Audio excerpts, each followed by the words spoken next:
আজ প্রায় 40 দিন হয়ে গেছে, আর এই 40 দিন পরে আমার প্রিয় মানুষটা আমার সাথে দেখা করতে আসবে, আর আমি সেজেগুজে যাবো না তা কি হতে পারে? সত্যি কথা বলতে সে এতই কাজের মধ্যে ব্যস্ত থাকে, আর আমার সাথে ও দেখা করার সময় পায় না, যেহেতু কাজ তো আমাদের দরকার হয়, কাজ ছাড়া কিছুই নেই লাইফে।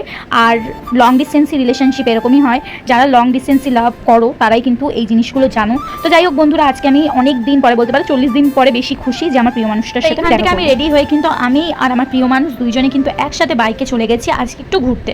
এখন আমি কিন্তু ঘোরাফেরার জায়গাটা অতটা জানি না, আর চাকদায় আমি যখন ঢুকি তখন দেখো বন্যা হয়ে গেছে, আর চাকদার প্রচুর বাজে একটা পরিস্থিতি, যে মানে অল্প বৃষ্টিতেই কিন্তু জল ভরে যায়। সেটা যারা চাকদাবাসী আছো বা নিউজে তো প্রায় দেখানো হয়, সবাই কিন্তু কম বেশি জানো। তো যাই হোক বন্ধুরা, পুরো আমাদের জলটা পুরো ছিটে ছিটে আসছিল আমাদের গায়ে। আর এখানে কিন্তু আমরা চলে এসেছি green hat coffee shop and রেস্টুরেন্টে। এখানে কিন্তু কম দামে খুব সুন্দর খাবার পাওয়া যায়, আর কম দামের চেয়েও ভালো।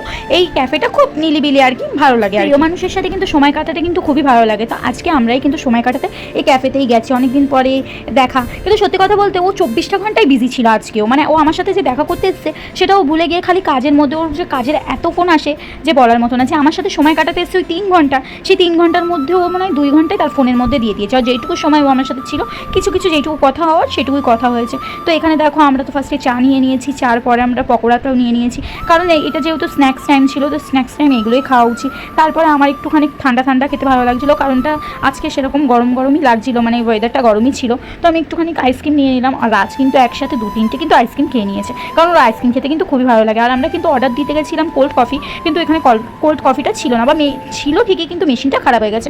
তো এখান থেকে তো আমি খাচ্ছি, তো ও আমাকে বলছে কি কেন আমাকে একটু খাইয়ে দেবে না? তো আমি কিন্তু এখানের থেকে ওকেও খাইয়ে দিচ্ছিলাম। আবার কি কিছুক্ষণ সময় কাটিয়েই আমরা চলে এসেছি একটু চাকদা। আর চাকদায় এসে কিন্তু আমার ভুট্টা খেতে খুব ভালো লাগে, প্রায় আগে খেতাম, এখন সেরকম ফাস্টফুড খাওয়া হয় না। তো এখান থেকে একটা ভুট্টা নিয়ে নিয়েছিলাম কচি দেখে, আমার কচি ভুট্টা কিন্তু খেতে খুব ভালো লাগে। তো সেটাই আমি বাড়ির জন্য নিয়ে এসেছি, মানে বাড়িতে এসে খাবো বলেই কিন্তু আমি নিয়ে এসেছি। আর রাজ বলছিল আমি খাবো না, আমি অনেক কিছু খেয়ে নিয়েছি। আর এখান থেকে কিন্তু যেহেতু আমাকে ডাক্তারে বেশি করে সাজেস্ট করেছে যে তুমি ডাব জল খাবে, তো এখান থেকে আমি আর রাজ কিন্তু শেয়ার করে কিন্তু ডাব জল খেয়ে নিয়েছি। আর ডাবের চেয়ে বড় কথা আমার কিন্তু শ্বাস খেতে ভালো লাগে। আর এখানে আমরা খাওয়া দাওয়ার পরেই কিন্তু আমরা আমার বাড়ি চলে গেলাম, ওর বাড়ি চলে গেল। টাটা।